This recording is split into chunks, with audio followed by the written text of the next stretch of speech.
cyber crime આચરતી આંતરરાષ્ટ્રીય ગેંગને current bank એકાઉન્ટો પૂરા પાડી દેશના અલગ અલગ ભાગોમાં સાયબર ક્રાઇમના ગુના આચરતી ગેંગનો પર્દાફાશ કરતી સુરત શહેર સાયબર ક્રાઇમ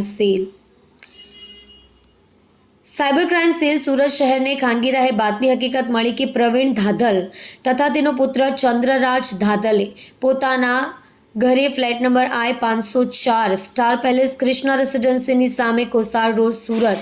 તથા ઘર નંબર 60 મનીષા સોસાયટી મનીષા ગરનાળા પાસે અમરોલી સુરત ખાતે તેઓના મળતિયા માણસો સાથે મળીને ખોટી પેઢીઓ ઊભી કરી તેના નામે અલગ અલગ બેંકોમાં એકાઉન્ટ ઓપન કરી તે બેંક એકાઉન્ટોની ઇન્સ્ટન્ટ કીટો અને સિમ કાર્ડ કમિશન ઉપર મેળવી દુબઈ ખાતે મોકલાવી દેશના જુદા જુદા ભાગોમાં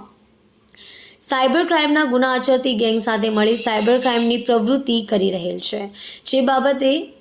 બાતમીવાળી જગ્યાએ રેડ કરવામાં આવી અને રેડ દરમિયાન પ્રવીણભાઈ જીલુભાઈ ધાધલ ઉંમર 51 ધંધો બેકાર રહેવાસી flat number I-504 star palace Krishna residency સામે કોસાડ રોડ સુરત મૂળ રહેવાસી બ્રાહ્મણ સોસાયટી પાળિયાદ રોડ